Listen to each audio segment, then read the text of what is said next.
પગમાં ફોલા થઈ રહ્યા છે, મને ઝાડુ નથી લગાવાતું. મેં રડતા કાકીની મિન્નત કરી, પણ આજે કાકીની દીકરીનો ખૂબ અમીર ઘરમાંથી રિશ્તો આવી રહ્યો હતો.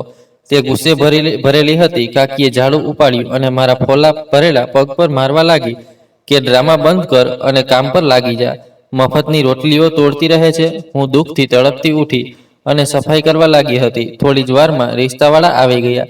જ્યારે કાકીએ મારો હુસ્ન છુપાવવા માટે મને બાલ્કનીમાં બેસવા કહ્યું કે ખબરદાર, જો મહેમાનો સામે પણ આવી તો મારી દીકરીઓનો રિશ્તો ખરાબ કરવાની કોશિશ ન કરીશ. હું ત્યાં જમીન પર બેસીને બે અવાજ રડવા લાગી. જ્યારે ફોન પર બીજી એક અમીરજાદો ત્યાં આવ્યો. સિગરેટ સળગાવતો તે ગુસ્સામાં કોઈની સાથે ફોન પર વાત કરી રહ્યો હતો. હું કહું છું, આ બિઝનેસ ડીલ કોઈ પણ રીતે હાથમાંથી ન જવી જોઈએ. અચાનક તેની નજર મારા પર પડી અને તે મને ઊંડી નજરોથી જોવા લાગ્યો. મેં તરત જ પોતાનો ચહેરો છુપાવી લીધો. મારું નામ ઈશાની છે. હું મારા મમ્મી પપ્પાની એકલી ઓલાદ હતી, જે તેમને લગ્નના 6 વર્ષ પછી ખૂબ મિન્નતો મુરાદો પછી મળી હતી. મારા મમ્મી પપ્પા મારા પર જાન આપતા હતા. મારી દરેક ઈચ્છા પર પાપા જાન છિટકતા હતા. મારી ગુડિયાને આજે શું જોઈએ? પાપા ઓફિસથી આવતા જ મને પૂછતા હતા, પાપા મને તે ફ્રોક જોઈએ. બસ એટલી વાત કાલે જ આવી જશે. મારા મોંમાંથી નીકળેલી દરેક ઈચ્છા પૂરી કરવી તેમણે પોતાના પર જરૂરી ગણી લીધી હતી. અને મમ્મી તો મને જોઈને જીતી હતી. ઈશાની બેટા, તે મારા વાળમાં કાંઈ કરતા કહેતી કે જ્યારે તું મોટી થઈ જશે ત્યારે પણ હું તને પોતાનાથી અલગ નહીં કરું. હંમેશા તને મારી આંખો સામે રાખીશ. હું તેમની ખોળામાં માથું મૂકીને તેમની વાતો સાંભળતી રહેતી હતી. પણ કદાચ કિસ્મતમાં અમારો સાથ ખૂબ ઓછો લખાયો હતો.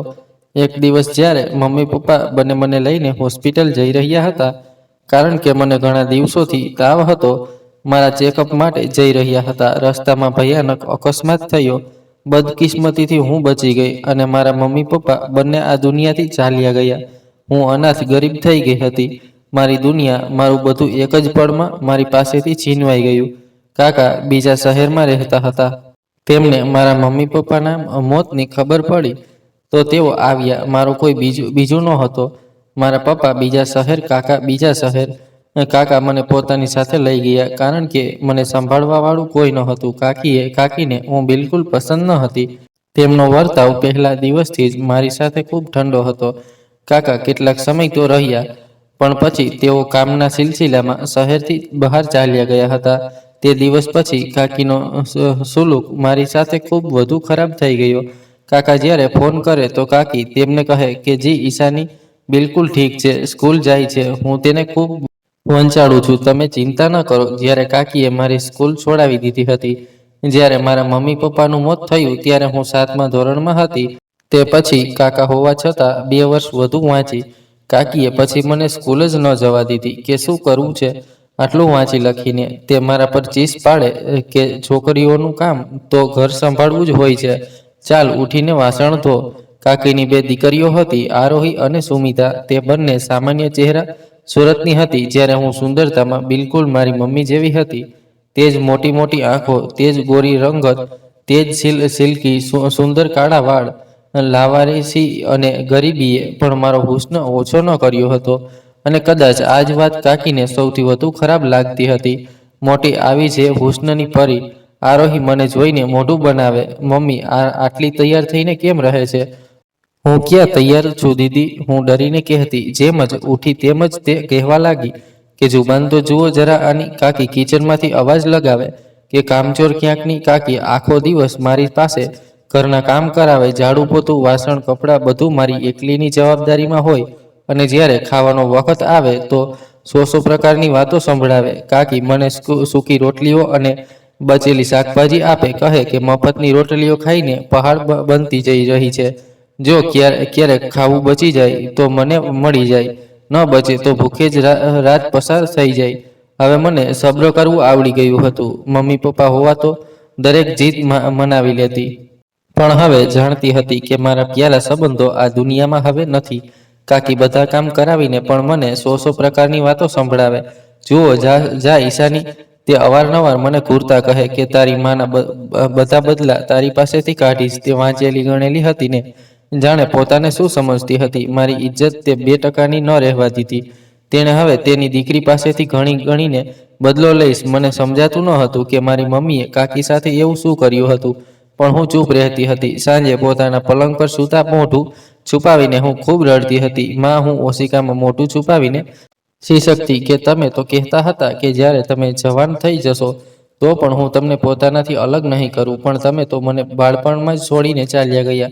ખૂબ યાદ કરતી હતી. તેમને પાપાના લાડ પ્યાર ખૂબ યાદ આવતા હતા, પણ મોત બેરહમ હતી. મારી પાસેથી મારું બધું છીનવીને લઈ ગઈ.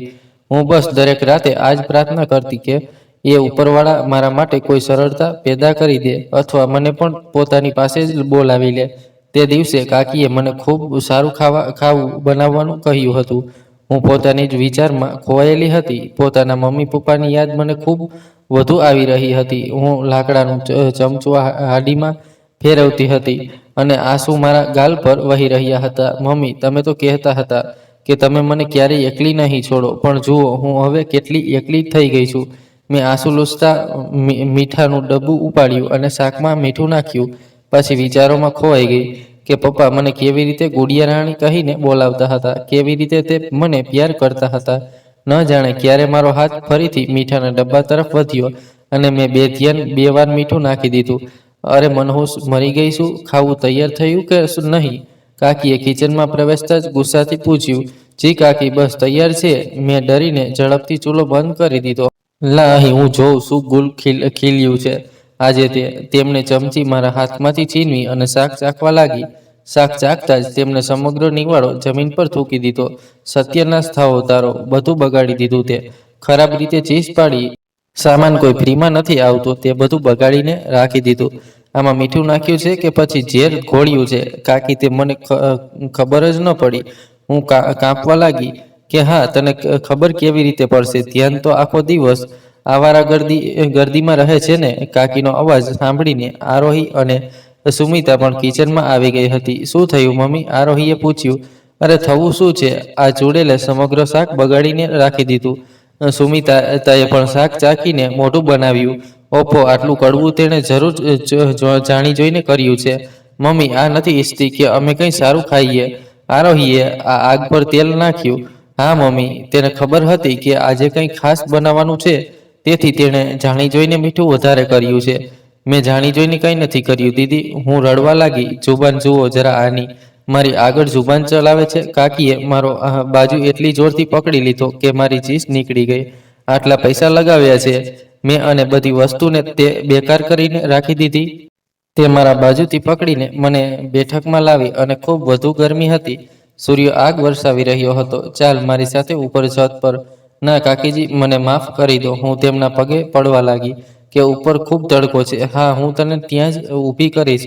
તારું દિમાગ ઠેકાણે આવી જશે. તે મને જબરજસ્તી ઘસડતી હોય સીડીઓથી ઉપર છત પર લઈ ગઈ. છતનો ફ્લોર તડકાની તીવ્રતાથી તંદુર જેવો તપી રહ્યો હતો. ઉતાર તારી ચપ્પલો, તેમણે મને હુકમ આપ્યો. ના, કાફી ફ્લોર ખૂબ ગરમ છે. મારા પગ બળી જશે. ઉપરવાળાના વાસ્તે મારા પર રહમ કરો તો કરો. હું ગીડગીડાઈ. રહમ તારા પર? તે હસવા લાગી કે તારી માએ મારા પર રહમ કર્યો હતો જે હું તારા પર કરું? ઉતાર ચપ્પલ, હું કહું છું, ચપ્પલ ઉતાર. તેમણે ઝૂકીને પોતે મારા પગમાંથી તૂટેલી ચપ્પલ ઉતારીને દૂર ફેંકી દીધી. ઊભી રહે અહીં નંગા પગે. જેમ જ મારા પગ ફ્લોર પર લાગ્યા તો એવું લાગ્યું જાણે કોઈએ અંગાર પર ઊભી કરી દીધી હોય. હું દુઃખથી ચીસ પાડવા લાગી. આહ કાકીજી, મારા પગ ખૂબ બળી રહ્યા છે. હા હા, બળવા દે તારા પગને. મારું દિલ પણ તો આવી જ રીતે બળાવ્યું છે ને? કાકી ગુસ્સાથી બોલી. અહીં ઊભી રહે, તારી આ જ સજા છે. તે જે નુકસાન કર્યું છે તે તો પૂરું ન થઈ શકે, પણ હું પોતાનું દિલ તો હલકું કરી લઈશ તને સજા આપીને. મમ્મી, તેને આજ બંધ કરી દો. આરોહી કહ્યું. હા તો સુમિતા પણ હસવા લાગી. જુઓ તો કેવી રીતે માછલી જેવી તડપી રહી છે. આ કાકીની બંને દીકરીઓ કાકીની પાછળ ઊભીને હસી રહી હતી અને કાકીને મારા પર જરા પણ રહમ ન આવી રહ્યો હતો. કાકી, મને માફ કરી દો. આજ પછી પૂરા ધ્યાનથી કામ કરીશ. કોઈ પણ નુકસાન નહીં કરીશ. હવે તમારું મારા પગ બળી રહ્યા છે. મારાથી સહન નથી થઈ રહ્યું. ચૂપ કરીને ઊભી થઈ જા. જો અહીંથી હલી ભૈયા શોર મચાવ્યો તો આનાથી પણ વધુ ખરાબ સજા આપીશ હું. કાકી આ કહીને નીચે પોતાની દીકરીઓ સાથે ચાલી ગઈ અને તેમણે છતનો દરવાજો ફરીથી બંધ કરી દીધો હતો. હું તપતી ગરમ છત પર એકલી રહી ગઈ. ફ્લોર એટલો વધુ ગરમ હતો કે એક સેકન્ડ માટે પણ પગ ટેકવવું મુશ્કેલ હતું. હું ક્યારેક એક પગ ઊંચો કરતી, ક્યારેક બીજો, કે ઉપરવાળા મારી મદદ કરી દે. હું બેબસીથી રડી રહી હતી. મારા મમ્મી પપ્પાને કેમ બોલાવી લીધા તમે પોતાની પાસે? મને આ મુશ્કેલીમાં છોડી ગયા. તડકાની તપીશ મારા માથાને પીગળાવી રહી હતી અને પગની નીચે જાણે આગ જલી રહી હતી. મારો ગળો તરસથી કાંટો થઈ રહ્યો હતો, પણ રહમની ભીખ માંગવા વાળો કોઈ પણ ન હતો. હું ખરાબ રીતે ચક્કર ખાઈને પડી ગઈ હતી. કદાચ મારા પડવાનો અવાજ નીચે સુધી ગયો હતો. કેટલીક વાર પછી કાકીએ આવીને દરવાજો ખોલ્યો હતો. મરી ગઈ કે જીવતી છે તેણે મને જમીન પર પડેલી જોઈને નફરતથી કહ્યું. હું કંઈ બોલવાને સક્ષમ જ ન હતી. અને દફા ના થા નીચે ડ્રામેબાજ ક્યાંકની કાકીને ફરી પણ મારા પર રહમ જ ન આવ્યો. હું તડપી ઉઠતી દિવાલોનો સહારો લેતી નીચે આવી હતી. હું મોટી મુશ્કેલથી પોતાના પગ પર પડેલા ફોલ્લાઓ સાથે સીડીઓથી ઉતરી રહી હતી. મારા પગથી ચાલ્યું પણ ન જતું હતું. એવું લાગી રહ્યું હતું જાણે મારા તળિયામાં હજારો સોયો ખોસી દીધી હોય. ઓરડામાં જઈને ખૂબ જી ભરીને રડી. મમ્મી પપ્પા તમે ક્યાં છો? મેં શિશકતા કહ્યું. મારી મા તો મારી જરાસી તકલીફ પર આખા ઘરમાં ફરતી રહેતી હતી, અને પપ્પા તેમની તો જાન મુઠ્ઠીમાં આવી જતી હતી. મને જરાસી ઈજા થતી હતી, અને આજે મને સજા તરીકે તડકામાં ઊભી કરીને મારા પગ પર આટલા મોટા મોટા ફોલ્લા બનાવી દીધા. સાચું કહે છે કે આ દુનિયા ખૂબ બેરહમ છે. એક મા બાપ જ હોય છે જે પોતાની ઓલાદ પર પ્યારનો હાથ રાખે છે. આખી રાત હું તકલીફથી રડતી રહી. પગ પર એટલી વધુ જલન હતી કે એક પળ માટે પણ હું સૂઈ ન શકી. સવારે ઉઠતા જ કાકીએ મને કામ પર લગાવી દીધું હતું. ઉઠ ઈશાની, બસ મુર્દાઓ જેવી પડી રહે છે. તેમણે મારા પરથી કંબલ ખેંચતા કહ્યું. કાકી, મારાથી ઉઠાયું નથી જતું. મેં દુઃખથી કરાહતા કહ્યું. પગ જમીન પર મૂકવાની કોશિશ કરી, પણ દુઃખની એક તીવ્ર લહેર મારા આખા શરીરમાં દોડી ગઈ. આજે આખા ઘરની સારી રીતે સફાઈ કરવી છે. કાકીનો હુકમ જારી થયો, અને ઉપરવાળી છતથી લઈને નીચેવાળી પણ આખો ભાગ સાફ કરવો છે, અને એક એક વસ્તુ સાફ થવી જોઈએ. કાકી, આટલી સફાઈ? હા, આજે કેટલાક મહેમાન આવી રહ્યા છે મારી આરોહીને જોવા. કાકીએ ખૂબ ખુશીથી કહ્યું કે છોકરાવાળા ખૂબ અમીર છે. જો આ રિશ્તો થઈ ગયો તો મારી દીકરીનું જીવન બની જશે. કાકી, મારા પગમાં ફોલ્લા થઈ રહ્યા છે. મેં રડતા પોતાનો પગ તેમની સામે કર્યો કે મારાથી ઝાડુ નથી લગાવાતું. મારા પગ સોજીને લાલ થઈ ગયા, જે સ્પષ્ટ દેખાઈ રહ્યા હતા. તો કાકીએ બેરહેમીથી મારા પગને જોયો. નુકસાન તો તને ખૂબ કરવું આવડે છે ડ્રામેબાજીમાં, પણ તું તારી મા પર ગઈ છે. કાકી, તમને ઉપરવાળાનો વાસ્તો છે, મારાથી નહીં થાય. હું તકલીફથી રડતી બોલી. તો ઝાડુ શું તારો બાપ લગાવશે? કાકીએ ગુસ્સાથી ઝાડુ ઉપાડ્યું. કે પછી મારી મા લગાવશે? તને અહીં મફતની રોટલીઓ તોડવા માટે નથી રાખી. ચાલ, કામ પર લાગી જા. કાકી, તેની પહેલા કે હું કંઈ વધુ કહું, કાકીએ ગુસ્સાથી વહી ઝાડુ ઉપાડી અને બેરહેમીથી મારવા લાગી. ના કાકી, ઉપરવાળા માટે ન મારો. હું આંસુ પીતી હોય લંગડાતી ઉઠી. કાકીએ ઝાડુ મારા હાથમાં આપી દીધું. કાકી, મારા પગથી ચાલ્યું નથી જતું. ફોલ્લા ખૂબ થઈ ગયા છે. મારી દીકરીનો ખૂબ અમીર ઘરમાંથી રિશ્તો આવી રહ્યો છે. ત્યારે કાકીએ કહ્યું, ઘર દરેક તરફથી સારી રીતે સાફ થવું જોઈએ. ખૂણે ખૂણાથી ચમકવું જોઈએ. જો સફાઈમાં જરાસી પણ ઉણપ રહી ગઈ કે મહેમાનોને કોઈ વસ્તુ ગંદી નજરે પડી તો યાદ રાખજે, તારી ખેર નહીં થાય. કાકીની આ વાત સાંભળીને હું દુઃખથી તડપી ઉઠીને સફાઈ કરવા લાગી હતી. હું લંગડાતા કરીને ઝાડુ આપી રહી હતી. મમ્મી સુમિતાએ મને જોઈને કહ્યું કે આને કહેજો કે આ ઝડપથી કામ કરી લે. મહેમાનો આવવાનો વખત થઈ રહ્યો છે. ઈશાની, કાકીએ ફરીથી ચીસ લગાવી. બિલકુલ મરમરનું કામ કરી રહી છે. ઝડપથી હાથ ચલાવ. મેં પોતાના દુઃખને અવગણતા ઝડપથી આખું ઘર સાફ કર્યું. થોડી વારમાં રિશ્તાવાળા આવી ગયા હતા. હું કિચનમાં વાસણો સમેટી રહી હતી જ્યારે આરોહીએ બહારથી શોર મચાવ્યો. મમ્મી, મમ્મી, બહાર મહેમાન આવી ગયા છે. ગાડી ઊભી છે. કાકી, જે તૈયાર થઈને આરોહીને પણ તૈયાર કરી રહી હતી, દોડતી બહાર તરફ ગઈ. ઈશાની, તેમણે મને કિચનમાં જોઈને ગુસ્સાથી પોકારી. તું હજુ સુધી અહીં શું કરી રહી છે? કાકી, હું બસ વાસણ ધોઈ રહી છું. મેં ડરીને જવાબ આપ્યો. વાસણ છોડ અને અહીં આવ. કાકીએ ઝડપથી મારો બાજુ પકડી લીધો, અને તેમની આંખોમાં એક અજીબ ડર અને નફરત હતી. પોતાની માં જેવું હુસ્ન ખૂબ લઈને જન્મી છે તું. તે ગુસ્સાથી બોલવા લાગી, તારું આ હુસ્ન મારી દીકરીઓના માર્ગમાં અવરોધ ન બનવું જોઈએ. હું તને તે અમીર લોકોની નજરોમાં કદાપી ન આવવા દઈશ. હું તેમની સામે નહીં આવું. હું ઓરડામાં ચાલી જાઉં છું. ઓરડામાં નહીં, કાકીએ મારો બાજુ એટલી જોરથી ખેંચી લીધો કે હું એકવાર ફરીથી દુઃખથી કરાહી ઉઠી. તારા પર મને કોઈ પણ ભરોસો નથી. તું જાણી જોઈને તેમની સામે આવી જઈશ, જેથી મારી દીકરીનો રિશ્તો ખરાબ થઈ જાય. ના કાકી, હું ભલા એવું કેમ કરીશ? મેં રડતી અવાજમાં કહ્યું કે જુબાન બંધ રાખ પોતાની. તે મને ખેંચતી હોય લાઉન્જમાં લાવી અને નાની સી બાલ્કની તરફ લઈ ગઈ.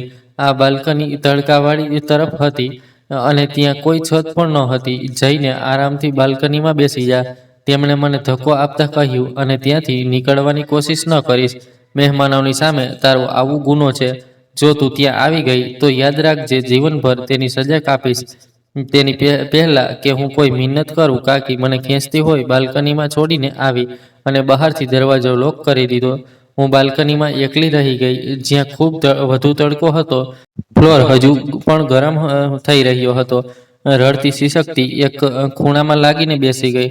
હું બે અવાજ રડવા લાગી, આ થાય છે અનાથ અને ગરીબનું જીવન. મેં પોતાના ઘૂંટણમાં માથું છુપાવી લીધું. કેમ છોડી ગયા મને મારા મમ્મી પપ્પા? ખૂબ જુલ્મ સહી લીધા મેં. ઉપરવાળા, તમે મારા પર રહમ કેમ નથી ખાતા? તેના કરતાં તો વધુ જ સારું હતું કે હું પણ પોતાના મમ્મી પપ્પા સાથે જ મરી જાઉં. ન જાણે કેમ આજે મારા મોંમાંથી એવા શબ્દો નીકળી રહ્યા હતા.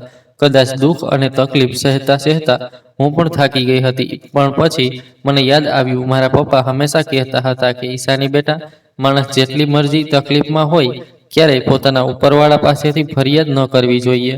તે પોતાના બંદાઓને ખૂબ ચાહે છે. તે જરૂર કોઈ રસ્તો કાઢશે. આજ વિચારતા મેં ફરીથી પોતાના આંસુ સાફ કર્યા અને પોતાના દિલને તસલ્લી આપવા લાગી કે એક દિવસ એવો આવશે જ્યારે બધું ઠીક થઈ જશે. પણ આંસુ તો રોકાવાનું નામ જ ન લઈ રહ્યા હતા. હું ત્યાં જમીન પર બેઠી હતી. ગરમી ખૂબ તીવ્ર હતી. પરસેવો શરીરમાંથી વહી રહ્યા હતા. પણ હું અવાજ પણ ન નીકાળવા માંગતી હતી, કારણ કે હું જાણતી હતી, જો કાકીએ મારો અવાજ સાંભળી લીધો તો તે મહેમાનોના જવાબ પછી મારું શું હસન કરશે. હું ખામોશીથી બધું સહન કરી રહી હતી. પણ થોડી જ વાર પછી બાલ્કનીનો દરવાજો ખુલ્યો અને મારી નજર બાલ્કનીમાં આવતા એક માણસ પર પડી. તે એક નવયુવાન અમીરજાદો હતો. પેન્ટકોટ પહેરેલો. તે ખૂબ ગુસ્સામાં લાગી રહ્યો હતો. તેણે જેબમાંથી સિગરેટ કાઢી અને સળગાવતા કોઈની સાથે ફોન પર વાત કરવા લાગ્યો. જુઓ, હું તમને કહું છું, આ બિઝનેસ ડીલ કોઈ પણ રીતે હાથમાંથી ન જવી જોઈએ. તેનો અવાજ ભારી અને રોબદાર હતો. જો આ ડીલ હાથમાંથી ગઈ તો અમારું કરોડોનું નુકસાન થશે અને પછી હું તેની જવાબદારી તમને ગણાવીશ. હું એક તરફ ડરીને બેઠી હતી અને પોતાનો ચહેરો બીજી તરફ કરી લીધો કે તે મને જોઈ ન લે. પણ ફોન પર વાત કરતા કરતા અચાનક તેની નજર મારા પર પડી હતી. તેણે ફોન પર વાત કરવી બંધ ન કરી, પણ તેનો અવાજ હલકો થઈ ગયો હતો અને તેની આંખો મારા પર જામી ગઈ. હું તમારી સાથે પછી વાત કરું છું. તેણે ફોન કાપી દીધો. બાલ્કનીમાં એકદમ ખામોશી છવાઈ ગઈ. ફક્ત મારા તીવ્ર ધડકનોનો અવાજ આવી રહ્યો હતો. તે મને ઊંડી નજરોથી જોવા લાગ્યો. મેં જરાસી નજર છુપાવીને તેને જોયું તો તે મારી તરફ જ જોઈ રહ્યો હતો અને મોટી ઊંડી ઉલઝેલી નજરોથી જોઈ રહ્યો હતો. તેની આંખોમાં ગુસ્સો નહીં, પણ એક અજીબસી આશ્ચર્ય હતું. મેં ડરના મારે પોતાનો ચહેરો બંને હાથમાં છુપાવી લીધો, જેથી તે મને જોઈ ન શકે. તમે આટલા તડકામાં કેમ બેઠા છો? તેની ભારી અવાજ આવી. મારું દિલ હલકમાં આવી ગયું. જો મેં જવાબ આપ્યો અને કાકીએ સાંભળી લીધું. હું બસ ખામોશીથી પોતાનું માથું ના હલાવવા લાગી. અહીં છાયા પણ નથી. તે ફરી બોલ્યો. મેં કોઈ જવાબ ન આપ્યો. હું બસ કાંપી રહી હતી. મેં પ્રાર્થના કરી કે તે ચાલ્યો જાય તેની પહેલા કે કાકીની દીકરીઓ તેને જોઈ લે. તેણે એક પગલું મારી તરફ વધાર્યું. હું ડરીને ખૂણામાં વધુ સીમટી ગઈ. તેની નજર મારા પગ પર પડી, જે સોજેલા હતા અને ફોલ્લાઓથી ભરેલા હતા. તેના કપાળ પર સિકન આવી ગઈ. તેણે મારા ગંદા કપડાં અને આંસુઓથી તર ચહેરાને જોયો. તે કંઈ કહેવા જ વાળો હતો કે લાઉન્જમાંથી કાકીની દીકરી સુમિતાનો અવાજ આવ્યો. નિશાંતભાઈ, તમે ક્યાં રહી ગયા? મમ્મી તમને બોલાવી રહ્યા છે. તે નવયુવાને એક આખરી ઊંડી નજર મારા પર નાખી અને બિના કોઈ વધુ શબ્દ કહે મૂડીને બાલ્કનીમાંથી ચાલ્યો ગયો. મેં કાંપતા હાથોથી પોતાના આંસુ સાફ કર્યા કે એ ઉપરવાળા આ કોણ હતું? અને મને આવી રીતે કેમ જોઈ રહ્યો હતો? શું તે કાકીને કહી દેશે? ખૂબ વાર સુધી મહેમાનોના હસવા બોલવાનો અવાજ આવતો રહ્યો. પછી ગાડીઓ સ્ટાર્ટ થઈ અને તે ચાલ્યા ગયા. કેટલીક વાર પછી કાકીએ બાલ્કનીનો દરવાજો ખોલ્યો. તેમનો ચહેરો ખુશીથી ચમકી રહ્યો હતો. વાહ, કેવી કિસ્મત મળી છે મારી દીકરીને. તેમણે તાલીઓ વગાડી. છોકરાની માએ આરોહીને પહેલી નજરમાં જ પસંદ કરી લીધી. તે લોકો બસ છોકરાની હાનો ઇંતજાર કરી રહ્યા હતા. ખૂબ સારા લોકો છે, સુમિતાએ કહ્યું. અને તે છોકરો નિશાંત કેટલો હેન્ડસમ છે. શુક્ર છે કે તું અહીં તડકામાં સડતી રહી. કાકીએ મારી તરફ નફરતથી જોયું. તારી નહસત મારી દીકરીઓના રિશ્તા પર ન પડી. ચાલ ઉઠ, અંદર જઈને વાસણો સમેટ. મેં કાકીને નિશાંત સામે મુલાકાતનું ન કહ્યું હતું, પણ હજુ 2 જ દિવસ પસાર થયા હતા. હું લાઉન્જમાં ફ્લોર પર ઝાડુ લગાવી રહી હતી. મારા પગના ફોલ્લા ફૂટવા લાગ્યા હતા, જેથી તકલીફ વધુ વધી ગઈ. અચાનક દરવાજાની ઘંટી વાગી. જુઓ આરોહી, વહી લોકો આવ્યા હશે, કાકીએ ખુશીથી ચીસ પાડતા કહ્યું. હું કહેતી હતી ને કે તે આજ આવશે. કાકીએ દોડીને દરવાજો ખોલ્યો અને તેમનું સ્વાગત કર્યું. આવો આવો બહેનજી, આવો. નિશાંત બેટા. હું પણ ઝડપથી ઉઠવા લાગી, જેથી તેમની નજરોથી હું ગાયબ થઈ જાઉં. પણ ત્યાં સુધી તે અંદર પ્રવેશી ચૂક્યા હતા. તે નવયુવાન નિશાંત અને તેની સાથે એક અધેડ ઉંમરનો માણસ, કદાચ તેના બાપ હતા, અંદર પ્રવેશ્યા. નિશાંતની નજર મારા પર પડી. તેની આંખોમાં વહી જૂની આશ્ચર્ય પાછું આવી ગયું. પણ વાસ્તવમાં મને જોઈને તે માણસ હક્કાબક્કા રહી ગયો, જે નિશાંત સાથે હતો. તે મને જોઈને ત્યાં જ ઊભા રહી ગયા, જાણે તેમણે કોઈ ભૂત જોઈ લીધું હોય. તમે? તે માણસે કાંપતી અવાજમાં મારી તરફ ઈશારો કર્યો. કાકી જે મુસ્કુરાતી હતી, તેમનો ચહેરો ફીકો થઈ ગયો. આરોહી અહીં. સુમિતા જે પાછળ ઊભીને મુસ્કુરાતી હતી, તેમની મુસ્કુરાહટ પણ ફીકી પડી ગઈ. શું થયું ભાઈ સાહેબ? કાકીએ ઝડપથી પરિસ્થિતિને સંભાળવાની કોશિશ કરી. તમે આવી રીતે કેમ જોઈ રહ્યા છો? તે માણસ નિશાંતના પાપા કાકીને અવગણીને સીધો મારી તરફ વધ્યો. મેં ડરના કારણે હાથમાં પકડેલું ગંદુ કપડું પાછળ છુપાવી લીધું. તમે કોણ છો? તેણે મને પૂછ્યું.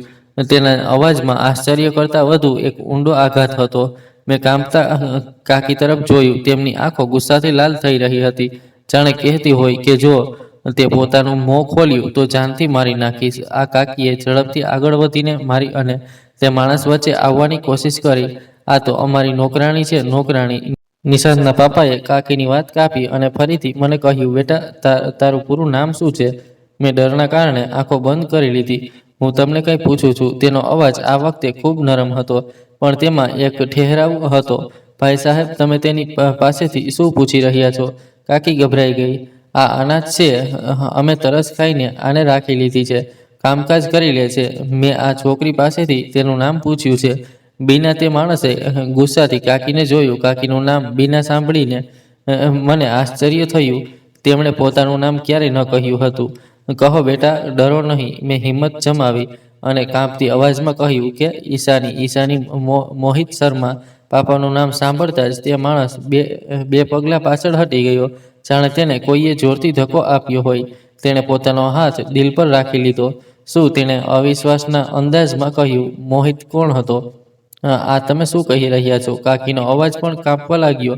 તેમને સમજાઈ ગયું હતું કે આ મામલો ખરાબ થઈ ગયો. કોણ મોહિત? હું કોઈ મોહિતને નથી જાણતી. તેનું કોઈ બીજું નથી. તેના પપ્પાનું નામ મોહિત હતું. તે માણસે હવે કાકીને ઘૂરીને જોયું. મને ખબર નથી. કાકીએ સ્પષ્ટ જૂઠું બોલ્યું. આ તો અમને લાવારીસ મળી હતી. નિશાંત, જે અત્યાર સુધી ખામોશીથી આ બધો મંજર જોઈ રહ્યો હતો, હવે આગળ વધ્યો. તેની નજર મારા પર જામી ગઈ હતી. વહી છોકરી જે બાલ્કનીમાં રડી રહી હતી, હવે ફ્લોર પર બેઠી હતી.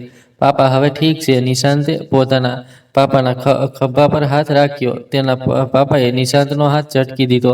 તેમની નજરો મારા પરથી હટી જ નહોતી રહી. બીના. તેણે કાકીથી કહ્યું, તમારા પતિનું શું નામ છે? તેમનું નામ અંશુલ છે. તે બહાર હોય છે. કાકીએ ગભરાઈને જવાબ આપ્યો. અંશુલ. તે માણસે આ નામ ફરીથી કહ્યું. અને તમે મોહિતને નથી જાણતા? ના, હું કોઈને નથી જાણતી. કાકી હવે ચીસ પાડી. તમે લોકો રિશ્તો જોવા આવ્યા છો કે તપાસ કરવા? આ મનહૂસ છોકરી તો બસ. નિશાંતના બાપ ગર્જના કરવા લાગ્યા. એક શબ્દ પણ વધુ ન બોલો આ છોકરી વિશે. લોન્જમાં મોતનું સન્નાટો છવાઈ ગયો હતો. આરોહી અને સુમિતા ડરથી દિવાલ સાથે લાગી ગઈ. નિશાંતની મમ્મી, જે અત્યાર સુધી ખામોશ ઊભી હતી, પરેશાનીથી બોલી, તમે આ શું કહી રહ્યા છો? અમે તો આરોહીનો રિશ્તો. ખામોશ રહો તમે પણ. નિશાંતના પપ્પાએ જ્યારે પોતાની પત્નીને પણ ચૂપ કરાવી દીધી, તેમણે જેબમાંથી ફોન કાઢ્યો અને કોઈનો નંબર મિલાવવા લાગ્યા. હેલો, મને અંશુલ નામના એક માણસની બધી વિગતો જોઈએ છે. તેમણે કાકી તરફ જોયું. કયા શહેરમાં હોય છે તે? કાકીએ ડરથી શહેરનું નામ કહી દીધું. અને તેની પત્નીનું નામ બીના છે. મને અડધા કલાકમાં તેની અને તેના ખાનદાનની બધી માહિતી જોઈએ. ફોન બંધ કરીને તેમણે નિશાંતથી કહ્યું કે નિશાંત, ગાડીમાંથી પાણીની બોટલ લાવો. પછી તે મારી તરફ મુડ્યા, જે હજુ સુધી ફ્લોર પર સિમટીને બેઠી હતી. તે ઝૂક્યા અને મારા માથા પર હાથ રાખી દીધો કે ગભરાવો નહીં બેટા, હું તમને કંઈ ન થવા દઈશ. કાકી આ બધું જોઈને આશ્ચર્યચકિત થઈ ગઈ હતી અને એવી જ ઊભી રહી. તેમનો હાથ મારા માથા પર હતો, પણ તેમની નજરો બીના કાકી પર કોઈ શિકારીની જેમ ગળી ગઈ હતી. તેમની ખામોશી તોફાન આવવાના પહેલાનું અંદેશ હતું. તમે આ શું તમાશો લગાવી રહ્યા છો? કાકીએ પોતાની ગભરાહટને ગુસ્સામાં છુપાવવાની કોશિશ કરી. તમને જો મારી દીકરીનો રિશ્તો ન કરવો તો સ્પષ્ટ કહી દો, પણ મારી નોકરાણીથી હા તપાસ. નોકરાણી? નિશાંતના પપ્પાનો અવાજ તીવ્ર થયો. તમે પોતાની ભત્રીજીને નોકરાણી કહો છો? બીના કાકીનો રંગ સફેદ પડી ગયો. તેમની આંખો ડરથી ફેલાઈ ગઈ. કેવી ભત્રીજી? મેં કહ્યું ને, હું નથી જાણતી કે આ કોણ છે. તમે જૂઠું બોલી રહ્યા છો. ત્યાં સુધીમાં નિશાંત પાણીની બોટલ લઈને પાછો આવ્યો. તેણે બોટલ મારી તરફ વધારી. પાણી પીવો.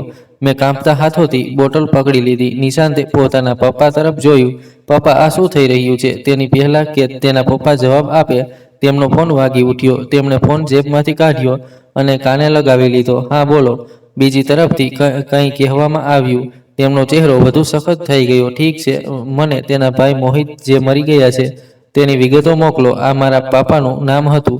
પછી તેમણે ફોન બંધ કર્યો અને કાકીને જોયું, જે હવે પરસેવામાં ભીંજાઈ ગઈ હતી. અંશુલ તમારા પતિનું નામ છે ને? કાકીએ હલકાતા કહ્યું કે હા.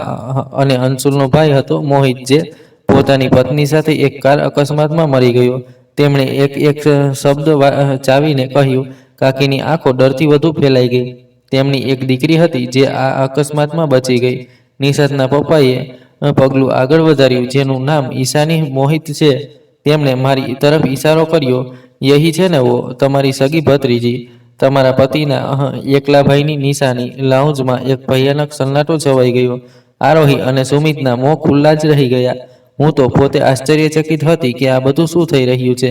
આ તમને કોણે કહ્યું? કાકીનો અવાજ મુશ્કેલીથી નીકળ્યો. આ જૂઠું છે. તેને ફરક નથી પડતો કે મને કોણે કહ્યું. તેમણે ઠંડા અંદાજમાં કહ્યું, પર ફરક આ વાતથી પડે છે કે તમે દુનિયાથી જૂઠું બોલ્યા. અમે આ અનાથ બાળકીને નોકરાણી બનાવીને રાખી છે. નિશાંત, જે આ બધું સાંભળી રહ્યો હતો, ગુસ્સાથી આગળ વધી ગયો. પાપા, તમે આ સાચું કહી રહ્યા છો? મેં તે દિવસે આને બાલ્કનીમાં પણ જોઈ હતી. આ રડી રહી હતી અને આ લોકોએ તેને બહાર તડકામાં બંધ કરી હતી. શું? નિશાંતના પપ્પાનો ચહેરો ગુસ્સાથી લાલ થઈ ગયો. તેમણે મારી તરફ જોયું. પછી તેમની નજર મારા પગ પર પડી, જે ફોલ્લાઓથી ભરેલા હતા અને તેમાંથી લોહી વહી રહ્યું હતું. આ શું છે? તેમણે ઝૂકીને મારા પગ તરફ ઈશારો કર્યો. આ ઘા કેવી રીતે છે? હું ડરના કારણે પાછળ હટી ગઈ. આણે પોતે જ બાળ્યા હશે. કાકી તરફ જ ચીસ પાડવા લાગી. આ છોકરી તો પાગલ છે. આ પોતાને નુકસાન પહોંચાડતી રહે છે. મનહૂસ છે. આ જ્યારથી આવી છે, મારું જીવન ખરાબ કરી દીધું છે. ખામોશ. તેમણે એટલી જોરથી ગર્જના કરી કે અમે બધા કાંપી ગયા. તમારી હિંમત કેવી થઈ એક અનાથ બાળકી સાથે આ સુલુક કરવાની? તમે તેના બાપના મરવા પછી તેની જાયદાદ પણ હડપી લીધી હશે ને? મેં કંઈ નથી લીધું. કાકીએ પોતાની સફાઈ આપવાની કોશિશ કરી. તેના બાપ તો પોતે કંગાલ મર્યા હતા. કંઈ નથી છોડ્યું તેણે. જૂઠ ન બોલો. નિશાંતના પપ્પાએ કહ્યું કે હું મોહિતને જાણતો હતો. તે કંગાલ ન થઈ શકે. તે આ કહેતા રોકાઈ ગયા. તેમની આંખોમાં એક ક્ષણ માટે દુઃખની લહેર ઉઠી. હું આશ્ચર્યથી તેમને જોઈ રહી હતી. આ માણસ મારા પપ્પાને કેવી રીતે જાણે છે? તમે કોઈ પણ હો. કાકી હવે ઠીઠાઈ પર ઉતરી આવી હતી. તમને મારા ઘરમાં ઊભા રહેવાને મારા પર ઇલ્ઝામ લગાવવાનો કોઈ પણ હક નથી. હા, આ મારી ભત્રીજી છે. હું જે ઈચ્છું તેની સાથે સુલુક કરું. તમે અહીં રિશ્તો જોવા આવ્યા હતા? મારી દીકરીનો રિશ્તો. નિશાંતની માં, જે અત્યાર સુધી આઘાતમાં હતી, બોલી, આવા જાલિમ લોકોમાં અમે રિશ્તો કરીશું? સાંભળો, મને અહીં એક ક્ષણ પણ ન રોકાવું. ચાલો, અમે અહીંથી જઈ રહ્યા છીએ. નિશાંતના પપ્પાએ કહ્યું. પણ એકલા નહીં, શું મતલબ? કાકીએ પૂછ્યું. તો તેમણે મારી તરફ મૂડીને મારી તરફ હાથ વધાર્યો. ઉઠો બેટા, તમે અમારી સાથે ચાલશો. શું? કાકી ચીસ પાડવા લાગી. તમે આને લઈ જઈ ન શકો. આ મારી અમાનત છે. હું આને ક્યાંય પણ ન જવા દઈશ. અમાનત? તેમણે હસતા કહ્યું. અમાનત સાથે આવું કર્યું છે? તમે જેવી સ્ત્રી પાસે આ બાળકીને એક સેકન્ડ માટે પણ ન છોડી શકું. નિશાંતે કહ્યું કે આ ઠીક કહી રહ્યા છે પાપા, અમે આને અહીં ન છોડી શકીએ. તેમની હાલત જુઓ. તમે લોકો જબરજસ્તી ન કરી શકો. કાકી મારી આગળ આવીને ઊભી થઈ ગઈ કે દફા થા મારા ઘરમાંથી, વરના હું શોર મચાવીશ. તેમણે તસલ્લીથી મુસ્કુરાતા પોતાનો ફોન કાઢ્યો. ઠીક છે, હું હમણાં પોલીસને ફોન કરું છું અને તેમને કહું છું કે તમે એક અનાથ બાળકીને ગેરકાયદેસર રીતે કેદ કરી છે. તેના પર કેટલું વધુ જુલ્મ કરો છો. પોલીસનું નામ સાંભળીને કાકીના હોશ ઉડી ગયા. પછી જ્યારે તપાસ થશે, તેમણે ગંભીરતાથી કહ્યું, તો આ પણ જાણી લેવાશે કે તમે તેના પપ્પાની જાયદાદ શું કર્યું. અને મને પૂરો વિશ્વાસ છે કે તમે તેના બેંક ખાતા ખાલી કરી દીધા હશે. બીના કાકીનો ચહેરો ડરથી લાલ પડી ગયો. તે જાણતી હતી કે તે ખરાબ રીતે ફસાઈ ગઈ છે. પોલીસનું નામ સાંભળતા જ બીના કાકીના ચહેરામાંથી આખું લોહી નીકળી ગયું. તેમના ઘૂંટણ કાપવા લાગ્યા. ના, તે ઝડપથી બોલી કે પ્લીઝ પોલીસને ફોન ન કરો. હું તમારી વાત માની લઉં છું. તો આ છે તમારી અસલિયત. તેમણે નફરતથી તેમની તરફ જોયું. ફક્ત કાયદાનો ડર જ તમને સીધા રાખી શકે છે. નિશાંતની મમ્મીએ પરેશાનીથી તેમનો બાજુ પકડી લીધો. તમે હોશમાં તો છો? અમે આ છોકરીને પોતાની સાથે કેવી રીતે લઈ જઈ શકીએ? અમે તેના કોણ છીએ? હું છું તેનું. નિશાંતના પપ્પાએ શક્તિથી જવાબ આપ્યો. તેનો સૌથી નજીકનો સંબંધી હું છું. બીના કાકીએ, જે જમીન પર પડવા જ વાળી હતી, ચોંકીને તેમની તરફ જોયું. નિશાંતની મમ્મીએ પણ પોતાના પતિને જોયું. શું મતલબ છે તમારો? તેમણે પૂછ્યું. તો નિશાંતના પપ્પાએ તેમની વાતને અવગણી દીધી. તેમણે મારી તરફ હાથ વધાર્યો.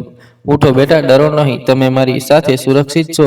મેં કાંપતા તેમના હાથોને જોયું. પછી કાકી તરફ, જે મને ખૂંખાર નજરોથી ઘૂરી રહી હતી. સારું, કાકીએ ઝેર ભરેલા અંદાજમાં કહ્યું કે લઈ જાઓ અને અહીંથી. આ મનહૂસ જ્યાં પણ જશે ત્યાં નહુસત ફેલાવશે. જેમ તેની માએ. બીના, ચૂપ થઈ જા. તેમણે જોરથી ચીસ લગાવીને તેને ચૂપ કરાવી. આખું ઘર કાંપી ગયું. જો તમે તેની માનું નામ પોતાની આ ગંદી જીભથી લીધું, તો હું કસમથી પોલીસને અહીં જ બોલાવીને તમને ઘરમાંથી કાઢી નાખીશ. કાકી પણ આ ધમકી પર ડરીને ખામોશ થઈ ગઈ હતી. મારો કોઈ સામાન નથી, મેં ધીમેથી કહ્યું, કારણ કે તે મારા કંઈ લાવવાની રાહ જોઈ રહ્યા હતા. આ સાંભળીને નિશાંતે દુઃખથી આંખો બંધ કરી લીધી. તેના પાપાના જડબા ખેંચાઈ ગયા. તેને કોઈની જરૂર નથી. તેમણે કહ્યું કે નિશાંત બેટા, આને સહારો આપો. તેમના પગ ઘાયલ છે. નિશાંતે તરત જ આગળ વધીને મારો બાજુ પકડવાની કોશિશ કરી, પણ હું તકલીફ અને ડરથી પાછળ હટી ગઈ. ડરો નહીં, નિશાંતે નરમાઈથી કહ્યું કે હું તમને તકલીફ નહીં પહોંચાડું. વિશ્વાસ કરો, મેં તે અજાણ્યાઓ પર વિશ્વાસ કરવાનો નિર્ણય કરી લીધો. મેં નિશાંતનો સહારો લીધો. દરવાજા તરફ વધી રહી હતી. કાકીએ પાછળથી ગુસ્સાથી કહ્યું કે યાદ રાખજે ઈશાની, જે દિવસે બરબાદ થઈને રસ્તા પર આવી જશે, તે દિવસે મારી પાસે પાછી ન આવતી. તારી કિસ્મતમાં ફક્ત બેઇજ્જતી લખાયેલી છે. હું રડી પડી. તેની કિસ્મતનો નિર્ણય તમે નહીં કરશો. નિશાંતના પપ્પાએ ઝડપથી કહ્યું. તેનો નિર્ણય તે કરશે જેણે તેને આજે તમારી ચંગુલમાંથી કાઢી છે. અમે ઘરમાંથી બહાર આવી ગયા. બહાર એક ખૂબ મોટી ચમકતી કાળી ગાડી ઊભી હતી. નિશાંતે મારા માટે પાછલો દરવાજો ખોલ્યો. હું હિચકિચાતી અંદર બેસી ગઈ. મારા મેલા કપડાં મોંઘી સીટ પર ખૂબ અજીબ લાગી રહ્યા હતા. નિશાંત મારી સાથે બેઠો. જ્યારે તેની મમ્મી અને પપ્પા આગળ બેઠા, તેની મમ્મીનો ચહેરો ગુસ્સાથી લાલ થઈ રહ્યો હતો. આ તમે સારું ન કર્યું. તેના પપ્પા ગાડી ચલાવી રહ્યા હતા. તેમની પત્નીએ કહ્યું કે અમે ત્યાં આરોહીનો રિશ્તો જોવા ગયા હતા. બીના મારી દૂરની જાણકાર હતી. હવે હું તેમને શું મોં બતાવીશ? તમને આ સ્ત્રીનું મોં જોવાની જરૂર નથી. તેમણે ગુસ્સાથી સ્ટીયરિંગ વ્હીલ પર હાથ માર્યો. અને આરોહી, જેની માં આટલી જાલિમ હોય, તેની દીકરી શું ફરિશ્તા હશે? નિશાંત આ ઘરમાં લગ્ન નહીં કરે. પણ આ છોકરી, તેની મમ્મીએ નફરતથી મારી તરફ જોયું. આને અમે ક્યાં રાખીશું? લોકોને શું કહીશું કે આ નોકરાણી ક્યાંયથી ઉઠાવી લાવ્યા છે? તેના પપ્પાએ તેમને ટોકી દીધું. આ નોકરાણી નથી તો બીજું શું છે? તે ચીસ પાડવા લાગી. આ મોહિતની દીકરી છે. તેમણે કહ્યું, વહી મોહિત નિશાંતની મમ્મી ના અવાજમાં આશ્ચર્ય હતું, જેનો તમે અવારનવાર ઉલ્લેખ કરતા હતા. વહી મોહિત સાહેબ, તેમનો અવાજ ભારી થઈ ગયો. હું ખામોશીથી તેમની વાતો સાંભળી રહી હતી. મારા પપ્પાનું નામ આ લોકો મારા પપ્પાને આટલું જ કેમ જાણે છે? પણ ભલા તેમની સાથે અમારો શું સંબંધ? મેં કહ્યું ને, ચૂપ થઈ જા. તેમણે વાત કાપી દીધી. ગાડી એક ખૂબ મોટા દરવાજામાંથી અંદર પ્રવેશી. મેં બહાર જોયું તો મારી આંખો ખુલ્લી જ રહી ગઈ. આ તો બિલકુલ એક મહેલ જેવું ઘર હતું, આટલું મોટું કે કાકીનો આખો મહોલ્લો તેમાં સમાઈ જાય. નિશાંતે મને ગાડીમાંથી ઉતારવામાં મદદ કરી અને અંદર પ્રવેશ્યા. ડોક્ટરને ફોન કરો. નિશાંતના પપ્પાએ એક નોકરને હુકમ આપ્યો કે તરત જ આ માટે સારા કપડાં લઈને આવો. આને ગેસ્ટ રૂમમાં નિશાંતના પાપા કહેવા લાગ્યા હતા. ના ના, ત્યારે તેમની પત્નીએ તેમને રોકી દીધું. આ ગેસ્ટ રૂમમાં નહીં રહેશે. આ ઘરના કેટલાક નિયમો છે. આને પાછલા ઓરડામાંથી કોઈ ઓરડો આપી દો. તમે ચૂપ કરી જા. નિશાંતના પપ્પાએ જવાબ આપ્યો, તેની આ હાલત તમારા કારણે નથી થઈ કે તમે તેને વધુ બેઇજ્જત કરો. આ એક માસ્ટર ગેસ્ટ રૂમમાં જ રહેશે. તો તે ગુસ્સાથી પગ પછાડતી ત્યાંથી ચાલી ગઈ. નિશાંત મને એક ખૂબ મોટા ઓરડામાં લઈ આવ્યો. તમે અહીં આરામ કરો. ડોક્ટર આવતા જ હશે. હું બિછાના પર બેસવાથી પણ ડરી રહી હતી. પ્લીઝ બેસી જા. નિશાંતે કહ્યું કે હવે તમે સુરક્ષિત છો. થોડી વારમાં એક લેડી ડોક્ટર આવશે. પછી તેના કહેવા પ્રમાણે થોડી વારમાં ડોક્ટર આવી ગઈ. તેમણે મારા પગની મલમપટ્ટી કરી, મને દુઃખનું ઇન્જેક્શન લગાવ્યું અને દવા આપી દીધી. પછી જ્યારે મેં અંકલનો અવાજ સાંભળ્યો, તે ઓરડાની બહાર ફોન પર વાત કરી રહ્યા હતા. મને મોહિતની બધી વસ્તુઓની વિગતો જોઈએ. અંશુલ અને બીનાએ છેલ્લા 10 વર્ષમાં જે પણ ખરીદ્યું છે તેની તપાસ કરો. મોહિતે પોતાની દીકરીના નામે એક ટ્રસ્ટ બનાવ્યું હતું. મને તે ટ્રસ્ટના કાગળો પણ જોઈએ. હું તે લોકોને એક પૈસો પણ હજમ ન કરવા દઈશ. મારી આંખો પૂરી રીતે ખુલી ગઈ. ટ્રસ્ટ, મારા પપ્પાએ મારા માટે કંઈ છોડ્યું હતું? કાકીએ મને હંમેશા જૂઠું બોલ્યું કે હું કંગાલ છું. અંકલ ફોન બંધ કરીને મારી પાસે આવ્યા. કે કેવું લાગી રહ્યું છે બેટા? તેમણે નરમાઈથી પૂછ્યું કે હું ઠીક છું. મેં ધીમેથી કહ્યું કે તમે કોણ છો? તમે મારા પપ્પાને કેવી રીતે જાણો છો? અંકલે ઊંડો શ્વાસ લીધો. તે મારી પાસે ખુરશી પર બેઠા. તમારા પપ્પા મોહિત તે મારા મિત્ર હતા? તેમણે કહ્યું કે ના, મિત્ર કરતાં પણ વધુ, તે મારો ભાઈ હતો. ભાઈ? મેં આશ્ચર્યથી પૂછ્યું કે મારા પપ્પાને તો કોઈ પણ મિત્ર કે ભાઈ ન હતો, ફક્ત અંશુલ ચાચા સિવાય. બેટા, કેટલાક સંબંધો લોહીના નથી, એહસાનના પણ હોય છે. તેમની આંખોમાં ભીનાશ આવી ગઈ. અને હું તમારા પપ્પા સાથે કામ કરતો હતો. પછી તેમણે મારી તરફ જોયું અને તમારી માં મનીતા, મારી માનું નામ સાંભળીને મારા દિલના ધડકન રોકાઈ ગયા. તમે બિલકુલ પોતાની મમ્મી જેવા દેખાવો છો. વહી આંખો, વહી માસુમિયત. તેમનો અવાજ રડવા હારી હતી. હું મનીતાને બહેન માનતો હતો. તમે મારી મમ્મીને પણ જાણો છો? હું બધું જ જાણતો હતો. તેમણે દુઃખથી કહ્યું કે હું જાણતો હતો કે બીના, તમે બંને મા દીકરીને પસંદ નથી કરતી. પણ મને આ નહોતું ખબર કે તે તમારી સાથે આ સુલુક પણ કરી શકે છે. પછી તમે આટલા વર્ષો ક્યાં હતા? મેં રડતા પૂછ્યું. હું દેશની બહાર હતો. મને અંશુલ અને બીનાએ કહ્યું હતું કે તેમના હિસાબે તમે પણ પોતાના મમ્મી પપ્પા સાથે મરી ગયા હતા. આ એક ખરાબ સમાચાર હતા શું? હા, તેમણે મારી પાસેથી બધાને જૂઠું બોલ્યું. હું તો આજે નિશાંતના રિશ્તા માટે ત્યાં ગયો. નિશાંતે જ્યારે તમને બાલ્કનીમાં જોઈ તો તેણે મને આવીને કહ્યું. તેણે તમારી તસવીર પણ ખેંચી લીધી હતી. જ્યારે મેં તે તસવીર જોઈ, મને લાગ્યું કે મેં મનીતાને જ જોઈ લીધી છે. ત્યારે મેં તપાસ શરૂ કરાવી અને આજે સત્ય જાણવા માટે જ તમારા ઘરે આવ્યો હતો. તો તમે આ જ કારણે? હા બેટા, હું તમને અહીં ન્યાય આપવા લાગ્યો છું. તેમણે મારા માથા પર હાથ રાખી દીધો. હવે તમે આરામ કરો. બીનાને તેના દરેક ગુનાહની સજા મળશે. કેટલાક દિવસ તેમના ઘરે શાંતિથી પસાર થયા. ડોક્ટરે રોજ આવીને મારી મલમપટ્ટી કરી અને મારા પગના ઘા ભરવા લાગ્યા. મેં કેટલાક વર્ષો પછી પહેલીવાર પેટ ભરીને ખાધું અને નરમ પથારી પર સૂઈ. નિશાંતની મમ્મીનો વર્તન હજુ પણ મારી સાથે ઠંડો હતો. તે મારી સાથે વાત ન કરતી, પણ નિશાંત મારી પાસે પૂછવા આવી જતો કે તમને કોઈ વસ્તુની જરૂર તો નથી? તે દરવાજા પર ઊભા રહીને ગંભીરતાથી પૂછતો કે ના આભાર. મેં ધીમેથી તેનો જવાબ આપી દીધો. તે આખા સમયમાં તેના પપ્પા, જેમને હું હવે અંકલ કહેતી હતી, સતત ફોન પર વ્યસ્ત રહેતા. તે પોતાના ઓફિસમાંથી મારા પપ્પાના કાગળો, બેંક ખાતા અને તે ટ્રસ્ટ વિશે માહિતી એકઠી કરી રહ્યા હતા. જેનો તેમણે ઉલ્લેખ કર્યો હતો. એક સાંજ તે ગુસ્સાથી ભરેલા હતા. મારા ઓરડામાં આવ્યા. મેં સાચું જ વિચાર્યું હતું. તેમનો ચહેરો ગુસ્સાથી લાલ થઈ ગયો. તે સ્ત્રીએ બધું હડપી લીધું. તમારા પપ્પાએ તમારા નામે જે લાખો રૂપિયા અને ઘર છોડ્યા હતા, અંશુલ અને બીનાએ જાલી કાગળ બનાવીને બધું પોતાના નામે કરી લીધું. તેણે તમારો હક માર્યો છે. ઈશાની કાકી ખોટું કહેતી હતી કે મારા પપ્પા કંગાલ હતા. મારી આંખોમાં આંસુ આવી ગયા. કંગાલ? અંકલે કડવાહટથી હસીને, બેટા, તમારા બાપ મોહિત એક ખૂબ સફળ માણસ હતા. તેણે તમારું ભવિષ્ય સુરક્ષિત કરી દીધું હતું. તે લોકોએ તમને તમારા જ પૈસા પર નોકરાણી બનાવીને રાખ્યા. હવે શું થશે અંકલ?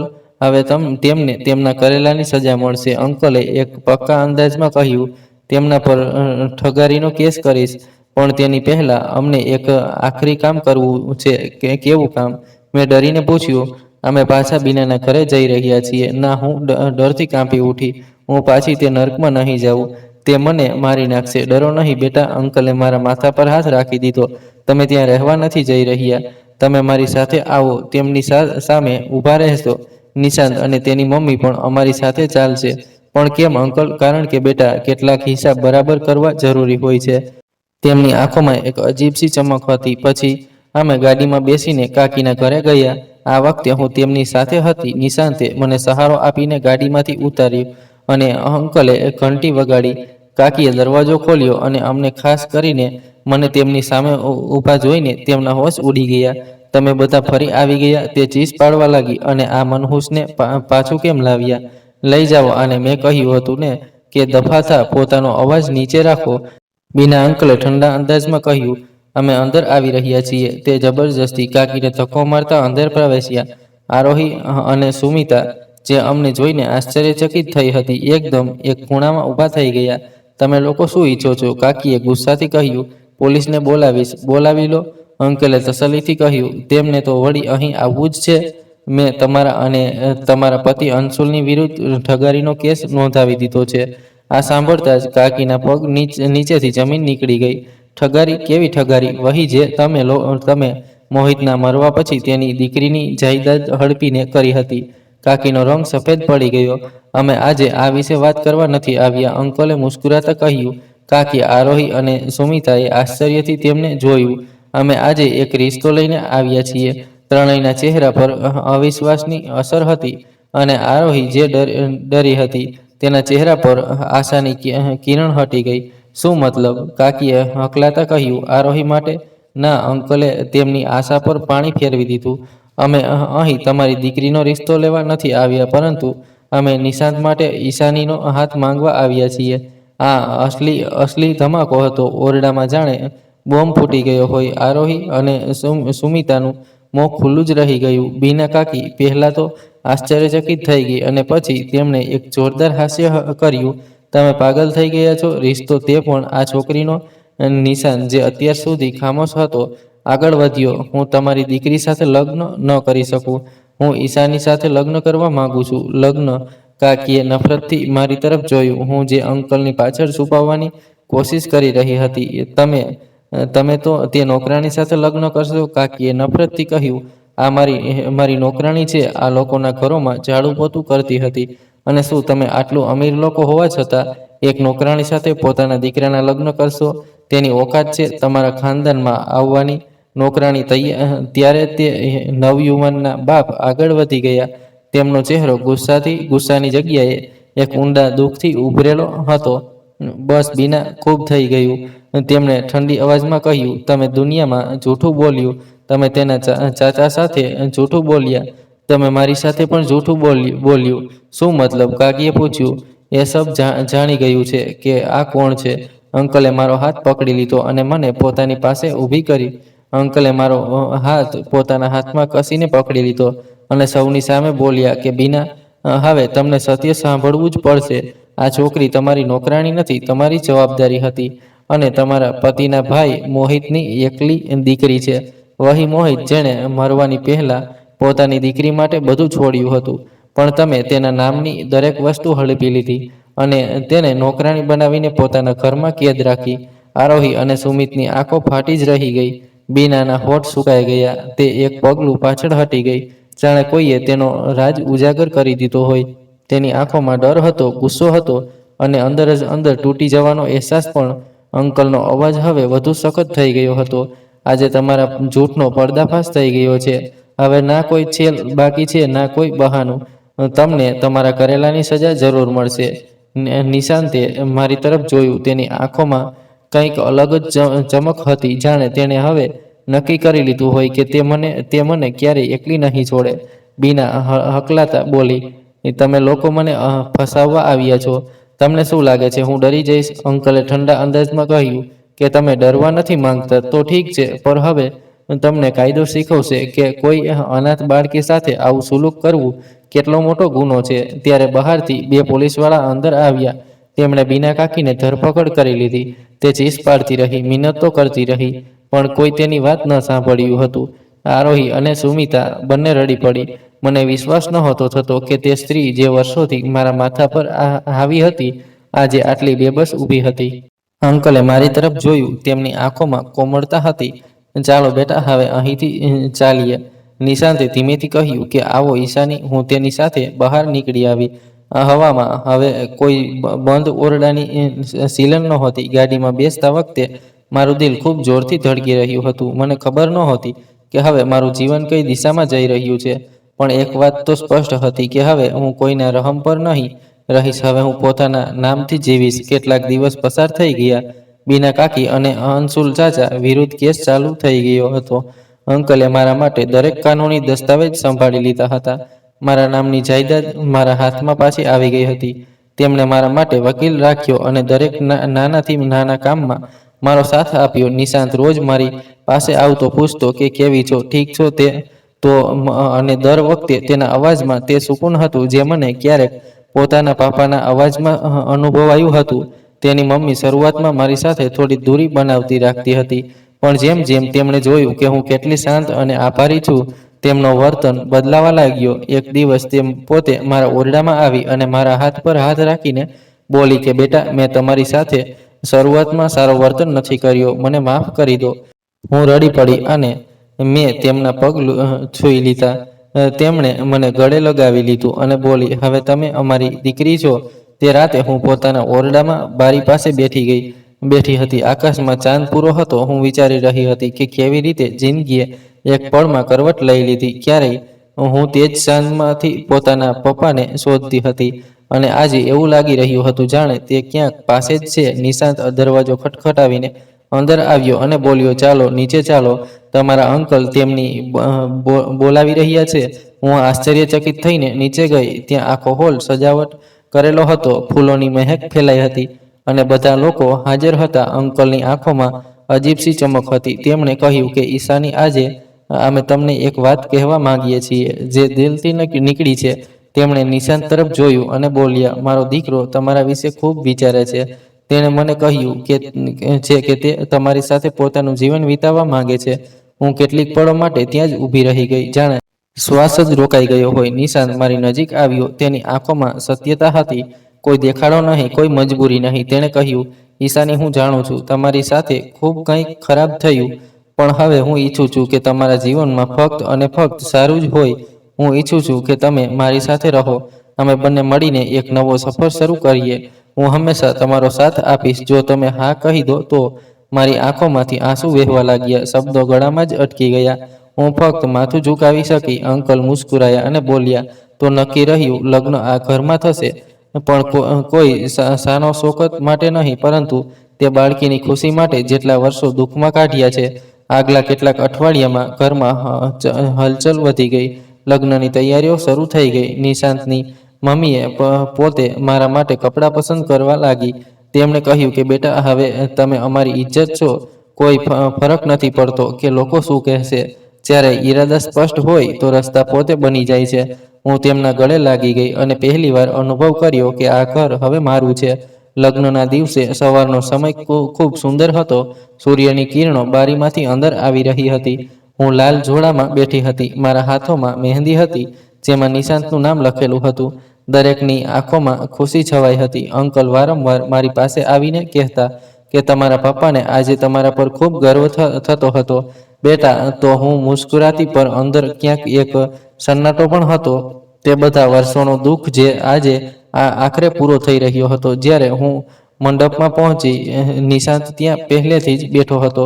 તેની આંખો મારી તરફ ઉઠી અને જાણે સમય થંભી ગયો. હું ત્યાં હતી અને અનાથ છોકરી જેણે જિંદગીથી હાર ન માની, અને તે હતો એક છોકરો જેણે બિના કોઈ મતલબના મને અપનાવી લીધી હતી. પંડિતજીના અવાજ ગૂંજવા લાગ્યા. 7 ફેરા શરૂ થયા. દરેક ફેરા સાથે મારો ડર પાછળ છૂટતો ગયો. દરેક મંત્ર સાથે મને લાગવા લાગ્યું જાણે મારા પપ્પા મારી પાસે ઊભા છે અને કહી રહ્યા છે કે હવે તું સુરક્ષિત છે બેટા. જ્યારે 7મો ફેરો પૂરો થયો તો મારા હાથોમાં તેનો હાથ હતો અને મારા માથા પર સિંદૂર લગાવતા જ મારી આંખોમાંથી આંસુ નીકળી પડ્યા. નિશાંતે ધીમેથી કહ્યું કે હવે તમને કોઈ ડરાવશે નહીં ઈશાની. હવે દરેક આંસુ ફક્ત ખુશીનો હશે. લગ્ન પછી બધાએ અમને આશીર્વાદ આપ્યા. અંકલની આંખો ભીની હતી. તેમણે કહ્યું કે આજે મોહિતનું કર્જ પૂરું થયું. તેની દીકરીને તેનો હક મળી ગયો અને તેની મુસ્કાન પાછી આવી ગઈ. નિશાંતની મમ્મીએ મને ગળે લગાવ્યું અને કહ્યું કે આજથી તમે ફક્ત વહુ નથી, આ ઘરનું સુકૂન છો. તે રાતે જ્યારે બધા સૂઈ ગયા, હું બાલ્કનીમાં ઊભી હતી. હવામાં હળવી ઠંડક હતી. નિશાંત પાછળ આવ્યો અને બોલ્યો, ખૂબ ચૂપી છો? તો હું મુસ્કરાઈ અને બોલી, બસ વિચારી રહી છું કે કેવી રીતે બધું બદલાઈ ગયું. ના, તેણે કહ્યું કે હા, બધું બદલાઈ ગયું, પર એક વસ્તુ નહીં બદલાશે. મેં પૂછ્યું કે તે શું? તે બોલ્યો કે મારો વાયદો કે હું હંમેશા તમારો રહીશ. મેં આકાશ તરફ જોયું જ્યાં ચાંદ તે જ રીતે ચમકી રહ્યો હતો જેમ તે રાતે જ્યારે હું પહેલીવાર બાલ્કનીમાં રડી રહી હતી. ફરક બસ એટલો હતો કે તે વખતે હું એકલી હતી અને આજે કોઈ હતો જે મારી દરેક ખામોશી સમજતો હતો. તે રાતે મેં પોતાની સાથે કહ્યું કે કદાચ જિંદગીનો સૌથી સુંદર પળ તે જ હોય છે જ્યારે દુઃખની જગ્યાએ સુકૂન લઈ લે અને ડરની જગ્યાએ પ્યાર વસી જાય. અને આજે મારા જીવનમાં તે જ સુકૂન ઉતરી આવ્યું હતું. હું હવે ફક્ત ઈશાની નહોતી, હું હતી ઈશાની નિશાંત, અને આ નામ મારી તકદીરની સૌથી સુંદર ઓળખ બની ગયું હતું. જિંદગીમાં હંમેશા બધું અમારા હિસાબથી નથી થતું. કેટલીક વાર તે જ લોકો અમને તોડી નાખે છે જેમના પર અમે સૌથી વધુ વિશ્વાસ કરીએ છીએ. પણ તેમ છતાં જો માણસ પોતાના દિલની સારાશ અને પોતાના પર વિશ્વાસ બનાવી રાખે તો વખત તેને ત્યાં જ પહોંચાડી દે છે જ્યાં તેને હોવું જોઈએ. ઈશાનીની વાર્તા અમને એ જ શીખવે છે કે જ્યારે બધું છીનવાઈ જાય ત્યારે પણ આશા ન છોડવી જોઈએ, કારણ કે ઉપરવાળો વાર તો કરે છે પણ અંધેર નથી. જે લોકો બીજાનો હક મારે છે તે કેટલાક વખત માટે ખુશ દેખાઈ શકે છે પર અંદરથી ક્યારેય સુકૂનમાં નથી રહેતા. અને જે માણસ બધું સહીને પણ ખોટો રસ્તો નથી પસંદ કરતો તે એક દિવસ પોતાના સત્યના દમ પર દુનિયાને ઝુકાવી દે છે. ઈશાનીએ એ જ કર્યું. તેણે દુઃખમાં પણ કોઈથી નફરત ન કરી, કોઈથી બદલો ન લીધો, બસ સબ્ર કર્યો અને પોતાના પર વિશ્વાસ રાખ્યો. અને તે જ વિશ્વાસે તેને તેનો હક અને તેનો પ્યાર બંને પાછો આપી દીધો. આ દુનિયામાં સૌથી મોટી તાકાત કોઈ પાસે પૈસા કે રૂતબો નથી હોતો, પરંતુ તે હોય છે એક સ્પષ્ટ નિયત જે ક્યારેક ચૂકતી નથી. અને જ્યારે નિયત સાચી હોય તો ઉપરવાળો પણ વારસવાર ન્યાય અપાવી જ દે છે. તેથી ક્યારેય હાર ન માનો, ભલે હાલાત કેટલા પણ ખરાબ કેમ ન હોય, કારણ કે જો દિલ સાચું છે તો મંજિલ તમારા માટે પોતે રસ્તો બનાવી લેશે. મિત્રો, આશા છે તમને અમારી વાર્તા પસંદ આવી હશે. વાર્તા પસંદ આવી હોય તો વિડીયોને લાઇક કરો, ચેનલ પર નવા છો તો ચેનલને સબસ્ક્રાઈબ કરો, અને હા, નોટિફિકેશન બેલને જરૂર દબાવો જેથી આગલી અપડેટ સૌથી પહેલા તમને મળે. આભાર.